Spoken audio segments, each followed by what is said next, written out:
Welcome back to my channel your online teacher. ഇന്ന് miss അടിപൊളി ഒരു വീഡിയോ ആയിട്ടാണ് വന്നിട്ടുള്ളത്. അത് വേറൊന്നുമല്ല, 5 പാഠം മാത്രം പഠിച്ചുകൊണ്ട് 76 മാർക്ക് സ്കോർ ചെയ്യാൻ പറ്റുമോ?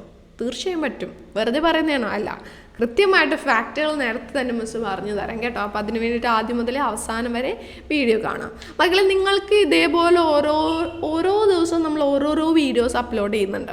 അതിൽ ഓരോരോ ഷോർട്ട് കട്ട്സും പഠിക്കേണ്ട രീതിയും സ്ട്രാറ്റജിയും എല്ലാം പറഞ്ഞു തരുന്നുണ്ട്. അത് എത്ര പറഞ്ഞാലും തീരില്ല, ഒരുപാടുണ്ട്. എല്ലാം വീഡിയോ ചെയ്യാമെന്ന് പറയുന്നത് എളുപ്പമല്ല. അപ്പം നിങ്ങൾക്ക് ഇതെല്ലാം മനസ്സിലാക്കി പഠിച്ച് ഇത്തവണത്തെ ക്രിസ്മസ് എക്സാമിന് നല്ലൊരു മാറ്റം കൊണ്ടുവരണം, നല്ലൊരു മാർക്ക് സ്കോർ ചെയ്യണം. അല്ലെങ്കിൽ ഒന്ന് പരീക്ഷിച്ച് നോക്കാം, മിസ്സിൻ്റെ ബാച്ചിൽ ജോയിൻ ചെയ്ത മാർക്ക് കിട്ടുമോ എന്നൊന്ന് പരീക്ഷിച്ച് നോക്കാം. അങ്ങനെ എന്ത് തോട്ടായിക്കോട്ടെ, ധൈര്യമായിട്ട് നമ്മുടെ +2 വാരിയർ ബാച്ചിലേക്ക് ജോയിൻ ചെയ്തോളൂ. ക്രിസ്മസ് എക്സാം ഓറിയൻറ്റഡ് ആയിട്ടുള്ള ക്ലാസ്സാണ്. ഷുവറായിട്ടും ഈ വർഷം ഇതേവരെ നിങ്ങൾ ഒന്നും പഠിച്ചിട്ടില്ലെങ്കിലും ആദ്യം മുതലൊക്കെ പഠിച്ച് നിങ്ങൾക്ക് മാർക്ക് സ്കോർ ചെയ്യാൻ പറ്റും. ഓക്കെ, അപ്പോൾ ബാച്ചിൻ്റെ അഡ്മിഷൻ നമ്മൾ പെട്ടെന്ന് ക്ലോസ് ചെയ്യും. കാരണം ഡിസംബർ 1-ാം തീയതി നമുക്ക് ക്ലാസ് സ്റ്റാർട്ട് ചെയ്യാനുള്ളതാണ്. അപ്പോൾ അതുകൊണ്ട് തന്നെ മക്കൾ എന്ത് ചെയ്തോളാം, വേഗം ഇതിലേക്ക് ജോയിൻ ചെയ്തോളാം കേട്ടോ. ഓക്കെ, സോ എങ്ങനെ നമുക്ക് 5 പാഠം പഠിച്ചുകൊണ്ട് 76+ മാർക്സ് സ്കോർ ചെയ്യാമെന്ന് നോക്കാം. ഓരോ വിഷയത്തിനും വ്യത്യാസമുണ്ട്. ഞാനിപ്പോൾ ജസ്റ്റ് ഇവിടെ ഒരു ബിസിനസ് സ്റ്റഡീസിൻ്റെ +2 ബിസിനസ് സ്റ്റഡീസിൻ്റെ എക്സാമ്പിളാണ് വെച്ചിരിക്കുന്നത്. വിഷയങ്ങളനുസരിച്ചിട്ട് നമ്മൾ ഇതിൽ മാറ്റങ്ങൾ കൊണ്ടുവരണം. അപ്പോൾ അങ്ങനെയൊക്കെ മനസ്സിലാക്കി നിങ്ങൾക്ക് പഠിക്കണമെങ്കിൽ ധൈര്യമായിട്ട് നമ്മുടെ വാരിയർ ബാച്ചിലേക്ക് അഡ്മിഷൻ എടുത്തോളാം കേട്ടോ. ഓക്കെ, സോ മാർക്കറ്റിംഗ് മാനേജ്മെൻറ്റിൻ്റെ വെയിറ്റേജ് വരുന്നത് 12 മാർക്കാണ്. Okay, 12 mark. അപ്പോൾ ആ ചാപ്റ്റർ ഫുൾ പഠിച്ചാൽ 12 മാർക്ക് സ്കോർ ചെയ്യാൻ പറ്റും.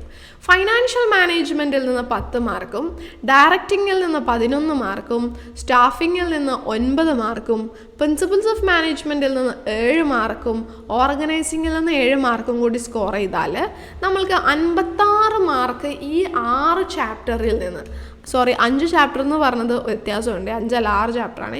6 ചാപ്റ്ററിൽ നിന്ന് നമുക്ക് 56 മാർക്ക് ആ ചാപ്റ്ററുകളിൽ നിന്ന് മാത്രമായിട്ട് കിട്ടും. പിന്നെ 1 വേർഡൊക്കെ നമുക്ക് ഈസി ആയിട്ട് സ്കോർ ചെയ്യാൻ പറ്റും മറ്റ് ചാപ്റ്ററിൽ നിന്ന്. സോ ഇവിടെ തന്നെ നമുക്ക് 56+ മാർക്സ് നമുക്ക് അവിടെ കിട്ടും. പിന്നെ ഒരു 20 മാർക്ക് CE മാർക്കും കൂടി നിങ്ങൾ സ്കോർ ചെയ്താൽ 76-76 മാർക്ക് നിങ്ങൾക്ക് ഈസി ആയിട്ട് ബിസിനസ് സ്റ്റഡീസിന് സ്കോർ ചെയ്യാൻ പറ്റും. ഇതേപോലെ ഓരോ വിഷയത്തിനും വ്യത്യാസമുണ്ട്. സോ ആ വിഷയങ്ങളുടെ വ്യത്യാസം മനസ്സിലാക്കി അതനുസരിച്ച് പഠിക്കുകയാണ് നിങ്ങൾക്ക് നല്ല രീതിയിൽ മാർക്ക് സ്കോർ ചെയ്യാൻ പറ്റും. പിള്ളേരെ, ഓരോ വിഷയത്തിനും അതിൻ്റേതായിട്ടുള്ള സ്ട്രാറ്റജികൾ ഫോം ചെയ്ത് പഠിച്ചാൽ മതി. ആദ്യത്തെ പാഠത്തിൽ ആദ്യത്തെ വരി മുതലിരുന്ന് പഠിക്കാൻ നിൽക്കണ്ട. ഓക്കെ, ഇതേപോലെ ഓരോരോ വീഡിയോസ് നമ്മൾ ഡെയിലി ചെയ്യുന്നുണ്ട്. അതെല്ലാം നോക്കി നിങ്ങളുടെ പഠനത്തിൽ അതെല്ലാം അപ്ലൈ ചെയ്ത് നിങ്ങൾ പഠിച്ചാൽ തീർച്ചയായിട്ടും നിങ്ങൾക്ക് നല്ലൊരു മാർക്ക് സ്കോർ ചെയ്യാൻ വേണ്ടിയിട്ട് പറ്റും കേട്ടോ. അത് ഉറപ്പായിട്ടുള്ളൊരു കാര്യമാണ്. ഓക്കെ, സോ അതുകൊണ്ട് എത്രയും പെട്ടെന്ന് ബാച്ചിലേക്ക് ജോയിൻ ചെയ്ത് അഡ്മിഷൻ എടുത്തോളാം. അങ്ങനെ പഠിക്കാൻ ആഗ്രഹിക്കുന്നവർ, അതെല്ലാം സ്വന്തമായിട്ട് പഠിക്കാനാണ് ഉദ്ദേശിക്കുന്നവരെങ്കിൽ ഇങ്ങനെയും 1-2 മാർക്കിൻ്റെ വ്യത്യാസങ്ങൾ അങ്ങോട്ടും ഇങ്ങോട്ടും വന്നാലേ ഉള്ളൂ. എന്നാലും അറൗണ്ട് നമുക്കൊരു 50 and +20 70+ മാർക്സ് സുഖമായിട്ട് സ്കോർ ചെയ്യാൻ പറ്റും ബിസിനസ് സ്റ്റഡീസിന് കേട്ടോ.